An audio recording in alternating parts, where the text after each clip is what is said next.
Nataka nitambue kwamba na nipongeze waandishi wa habari kwa hatua hii ambayo mmefikia.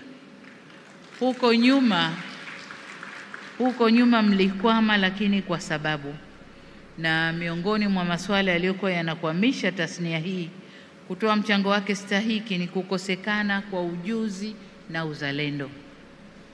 Huko nyuma, aidha kwa kutokujua au kwa kuona tunafanya ndivyo, tulikuwa tunaongoza katika kuandika makala zinazobomoa nchi yetu, makala zinazoisema nchi yetu. Lakini sasa hivi ukisoma makala nyingi zinajenga nchi yetu, nyingi sana zinajenga nchi yetu, zinasifia nchi yetu, zinaeleza ukweli yanayotokea ndani ya nchi yetu.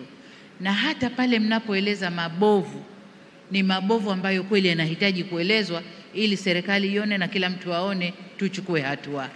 Kwa hiyo nawapongeza kwa hilo. Lakini nisisitize neno uzalendo. Nimekuwa nikisema mara nyingi na waandishi wa habari kila ninapopata nafasi kuonana nanyi, wenzetu kule nje, zile habari ambazo wanahakika hizi zinaenda kulibomoa taifa lao, huzioni wala hazitoki. Lakini sisi huku wanataka kujua kila kitu kilicho kwetu, na wanaotumika ni waandishi wa habari hawa wa kwetu huku. Semeni kuna nini, sema kuna nini. Pengine kuna incentives ndogo ndogo tu zinazokufanya uandike na uwape. Ukija ukiona kwenye vyombo vingine vya habari, Al Jazeera kasema, BBC kasema, sijui nani kasema, unasema ni kazi yangu ile nimepeleka. I don't know, sijui unajisikiaje kuiona nchi yako inasemwa kwenye vyombo hivyo vikubwa, ulimwengu mzima wanaona, anieti wewe ndio umeandika kuwapa. Sijui unajisikiaje. Lakini nataka niseme kama nilivyosema mwanzo kwamba kwa sasa hatua tuliofikia, na wapongeza sana. Mmekuwa mkiandika vitu vizuri kuhusu nchi yenu. Mtakumbuka kwamba wakati nikipokea ripoti ya tathmini ya hali ya utendaji na uchumi kwenye vyombo vya habari kwa Tanzania bara mwaka jana, mapema mwaka jana, nilieleza bayana kwamba kuna ombwe katika uchambuzi wa kina wa maudhui na tafiti. Habari zinazotoka ni ile kaisikia, kaichukua hivyo hivyo, kaitoa. Hakuna uchambuzi, hakuna utafiti, hakuna chochote. Kwa hiyo habari zinapelekwa raw, hazijafanyiwa kazi, na hicho ndio tulikuwa tunawafeed wa Tanzania. Lakini kwa sasa nadhani baada ya kusema vile, vyombo vya habari vimejitahidi. Angalau unaona kuna chambuzi zinafanywa. Wale wa television unaita wanaojua mambo wanakaa wanafanya uchambuzi, tunasikia chambuzi zinafanywa za maana, za kikweli. Pale ambapo tumefanya vibaya wanatuchambua tumefanya vibaya, na unasema kweli tumefanya vibaya.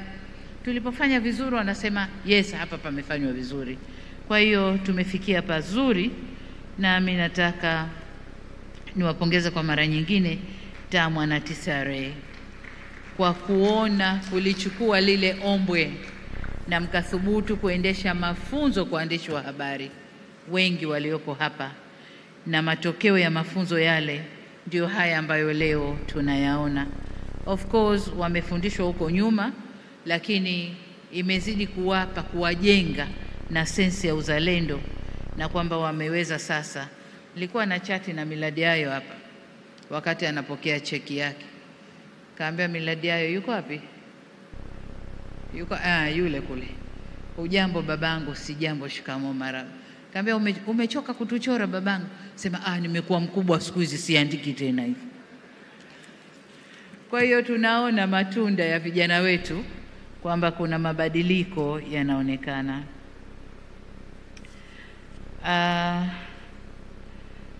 Nataka niwahakikishie kwamba serikali kupitia Wizara ya Utamaduni, Sanaa na Michezo iko pamoja nanyi.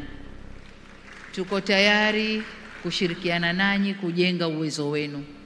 Tuko tayari kushirikiana nanyi kuondoa changamoto zinazowakabili hatua kwa hatua.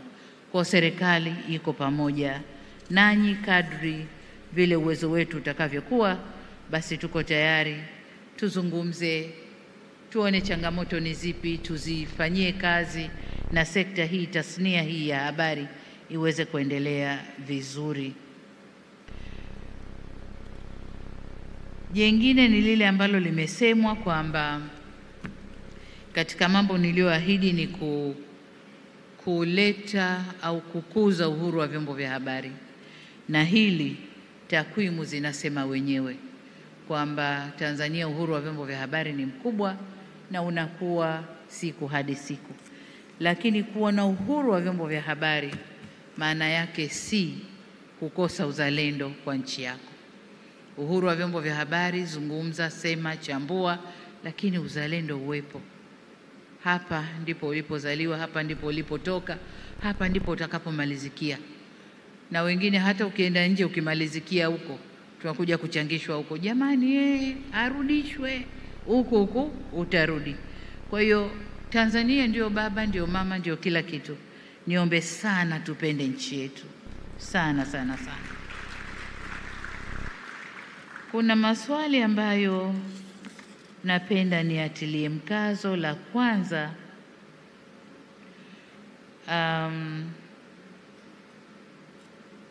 kuhakikisha kwamba Watanzania wanapata taarifa, na hapa nataka nigusie umuhimu wa vyombo vya habari vya jamii kule chini, redio jamii, television za kule huko vijijini huko. Kuna vijitelevisheni vya mikono, vijitelevisheni vidogo vidogo viko huko chini ambavyo vinatoa taarifa kwa wananchi kule chini. Niombe sana wizara, lakini na wakubwa wa tasnia hii kuvitupia jicho vile vyombo. Ni muhimu sana. Vile ndivyo tunavyoweza kuvitumia vikafikisha taarifa muhimu kwa wananchi wetu. Hivi vingine vikubwa vinaweza vikaandika vinavyotaka, lakini vile, na kuna maeneo ambayo ukimwambia kwa lugha anayoijua, lugha yake ya pale nyumbani, anaelewa zaidi kuliko mwambie Kiswahili au lugha nyingine yoyote. Kwa kutumia vyombo vile vitatusaidia sana kufikisha taarifa tunazotaka zifike kwa wakulima, taarifa tunazotaka zifike kwa wajasiriamali, taarifa tunazotaka zifike kwa wananchi, za kisiasa, za kijamii kule ndani. Hata wakati mwingine kuna wananchi wala hawawezi kujua kama katika eneo lao, kata yao, kuna hospitali kubwa imejengwa, anaweza kupata vipimo hapo hapo na kila kitu hapo hapo, hajui. Lakini kwa kutumia vyombo hivi, vikiwa vinasemwa na pengine vitelevisheni vya mikononi vinaonesha, mwananchi anajua wapi akimbilie.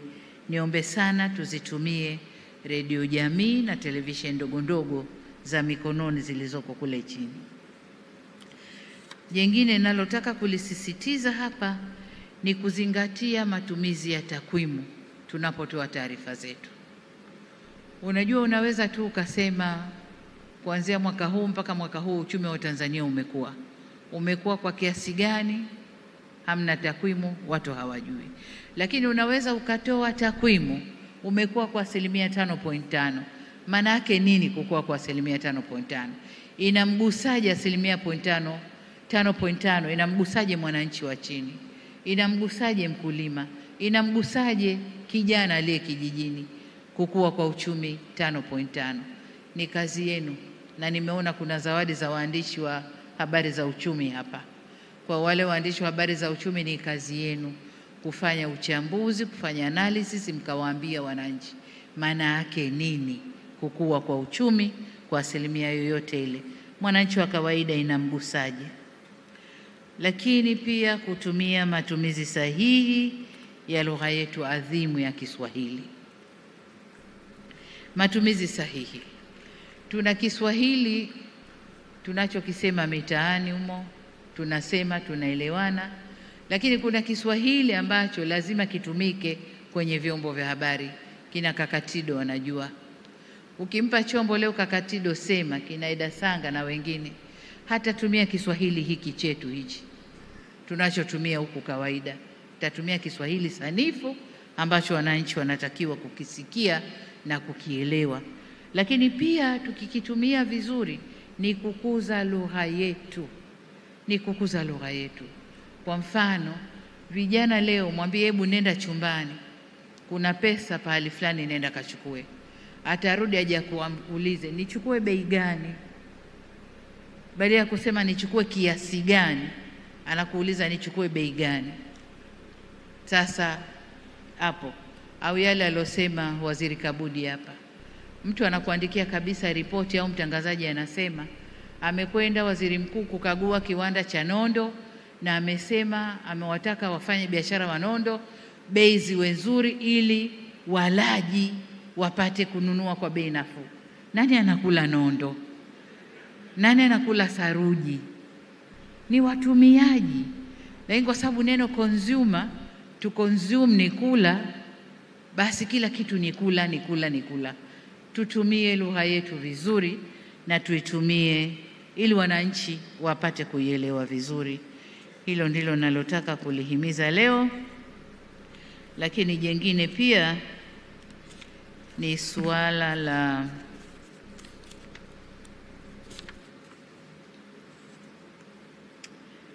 niseme kwamba nimefarijika kwamba TAMWA na TCRA wamebeba suala la matumizi ya nishati safi, ambayo ni ajenda yetu kama nchi.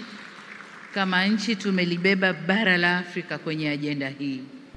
Kwa hiyo nimefarijika kwamba kuna waandishi ambao wamejikunja maalum wanaandikia nishati safi ya kupikia na mazingira. Hili limenipa faraja sana, na niwaombe sana muendelee nalo ili wananchi wetu wajue kwa nini sasa watumie mkaa unaozalishwa na nani wale wa madini, ile baraza la madini wanaitwa nani, STAMICO. Kwa nini watumie majiko banifu? Kwa nini watumie majiko ya umeme mdogo? Kwa nini hivyo? Na kwa nini wasikate miti? Kwa sababu sasa hivi takwimu zetu zinasema Tanzania tunapoteza ekari 400,000+ kila mwaka kwa kukata, kupikia na matumizi mengine. Tunapoteza msitu ekari 400,000. Na sasa mwananchi aeleweshwe, na ili mwananchi aelewe inabidi tutumie redio jamii, lakini na yule anayetoa message kutoka redio jamii na yeye alielewe lile jambo vizuri. Kwa hiyo niombe sana hili nalo tulifanyie kazi, na linanipa faraja kwamba issue za mazingira nazo mmezipa umuhimu wake. Sasa hilo ndilo agizo langu kwenu kwamba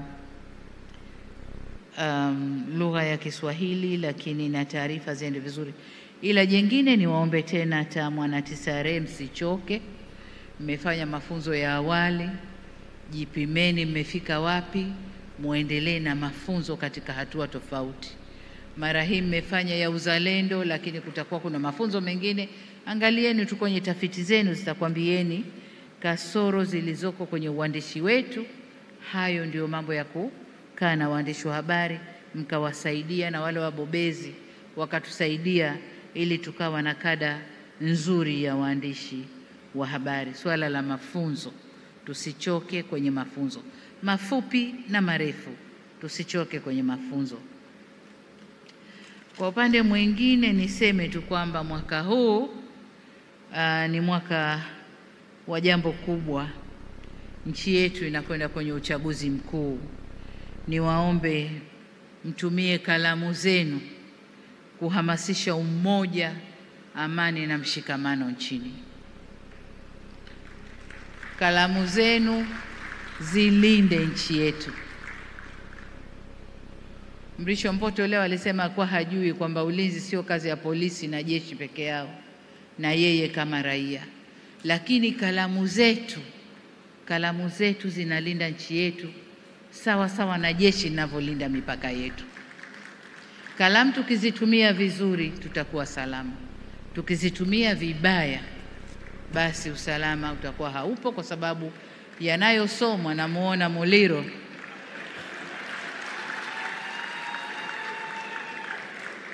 Muliro anasikiliza kwa makini sana. Kwa hiyo nihimize matumizi ya kalamu zetu, na hii si upande tu wa siasa. hata upande wa kiuchumi, hata upande wa pande zote tu. Tukiandikia vizuri kuhusu nchi yetu, wawekezaji watakuja kwa wingi kwa sababu watasoma na wataona. Tunashutumiwa mambo kadhaa huko nje. Tukiandika vizuri kuhusu nchi yetu, tukitoa ufafanuzi yanayotokea, wale wanaotushutumu kule nje watapata habari za uhakika na wataacha yale wanayoyafikiria. Kwa hiyo niombe sana kalamu zitumike kulinda na kuitetea nchi yetu. Amesema Waziri Kabudi, Tanzania ni moja tu, Jamhuri ya Muungano wa Tanzania, hakuna nyingine. Kwa hiyo tuilinde nchi yetu. Lakini kwenye hili jambo la uchaguzi, ni waombe sana kuhimiza watu kushiriki kwenye uchaguzi na kuchagua viongozi wazuri. Tunasema kuchagua viongozi wazuri watakaosimama kama wazuri, watu wakiwaona wanawafaa wawachague viongozi wazuri watakaoweza kuwatumikia. Kwa hiyo niwaombe sana kalamu zitumike kuhimiza hilo, kulinda nchi yetu, lakini kuhimiza uchaguzi wa amani, uchaguzi mzuri, na kwamba wananchi watumie haki yao hiyo ya kikatiba. Ninapokwenda kuhitimisha, ndugu zangu, nitumie fursa hii kuwapongeza tena viongozi na watendaji wa wizara, waratibu, wawezeshaji, majaji na wadau wengine wa mafunzo na tunzo hizi ambao kwa umoja wenu mmefanikisha mchakato huu kwa weledi mkubwa. Unajua, nilipokuja nilijua tutakaa hapa kuna watu, kwa sababu nimeletewa vyeti vya kusaini, nadhani vilikuwa 11. Kwa nilijua hawa watu 11 tunawapa vyeti hapa, tukimaliza mchezo umekwisha. Lakini niliyoyakuta ni mambo makubwa sana leo, makubwa sana. Nilikuwa namuuliza mwenyekiti wa TAMWA, mmejipanga kweli kweli? Anasema haya mengine mama ni surprise na sisi tunayaona hapa. Kwa hiyo nipongeze sana mawaziri wangu, na kupongezeni sana. Kwa kiasi fulani kama mlikuwa mnashindana hivi kutoa hizo zawadi, lakini wanasema vita vya panzi neema ya nani? Kwa hiyo kushindana kwenu waandishi wetu wamenufaika. Sasa kwa wale walioshinda wote, ofisi yangu nayo itakuwa na kitu cha kujazia juu. Lakini faraja ninayoipata ni kwamba hili tulilolifanya usiku wa leo linakwenda kutoa hamasa, linakwenda kuibua shangwe kwa waandishi kupenda kuandika sasa, na kuandika vizuri, wakijua kwamba kuna mashindano, watabidi waingie waandikie sekta, kwa watakwenda kujituma vizuri zaidi. Kwa hiyo niwaombe sana TAMWA, TCRA na wengine watakaopata hamu ya kushirikiana nao, hili jambo tuliendeleze kila mwaka tuliendeleze, ili tuwe na kipimo cha kupima waandishi wetu, lakini pia kuwapa hamasa waweze kufanya kazi zao vizuri. Nitoe pongezi kwa nyinyi washiriki wote wa tuzo hii, wale walioibuka washindi na ambao hawakuibuka washindi. Wote kwangu mimi ni washindi, kwa sababu mmethubutu, mmeandika, na wengine nimeona wameingia sekta 2, sekta 3, mmeandika. Ukikosa sekta hii unapata sekta hii. Kwa hiyo niwashukuru, na nyinyi pia niwapongeza sana sana sana. Lakini niwapongeze waandishi mahiri, wakina Balile, wakina Islam Kibanda na wengine wote walioitwa hapa juu. Sasa ndugu zangu, nyinyi ndio makaka wakitoka Kinatido ambao wameshapumzika. Lakini pamoja na kupumzika, hiyo ni hazina, tunaomba mchote. Msiache ipumzike kabisa. Hiyo ni hazina, tunaomba mchote. Lakini nyie makaka ndio wa kuwashika mkono hawa wadogo sasa, mkawaelekeza kule Tanzania tunakotaka iende. Kwa hiyo mwelekeo wetu tunawatizama nyie mlioitwa hapa leo, lakini na wenzenu wa kundi lenu nyie, kulea wadogo zenu, kuwapa ujuzi, kuwalea kama mlivyolelewa nyinyi mkawa wakubwa, mkaitwa waandishi wa habari mahiri. Tunataka kuzalisha wengi mahiri pale mbele. Jengine nililofurahi leo ni kuona wengi waliochukua zawadi hapa ni vijana. Vijana chipukizi wananyanyuka, wanakuja juu. Vinginevyo hapa tungeona wazee wakipanda tu, haya kibanda mara ya kwanza, kibanda mara ya pili, balile kapata uchumi, balile kapata siasa, sijui nani kapata nini. Lakini wazee hapa leo wamezawadiwa kwa umahiri na contribution waliofanya kwenye sekta, lakini waliotoili na kalamu zao wakafanya kazi ni vijana.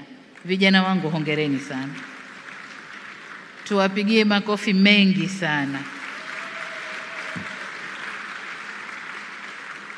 Sasa ni matumaini yangu kuwa wanahabari mtaendelea kuwa mabalozi wazuri wa kuandika habari zilizofanywa utafiti na uchambuzi kuhusu maendeleo, uwajibikaji, uzalendo na kujenga taswira nzuri ya nchi yetu. Na baada ya kusema hayo, sasa nayo heshima kutamka kwamba hafla ya utoaji wa tunzo za uandishi wa habari za maendeleo sasa imefungwa rasmi. Imefungwa hafla hii, sio uandishi. Uandishi ndio kwanza unaanza, lakini hafla imefungwa rasmi. Asanteni sana kwa kunisikiliza. Makofi mengi.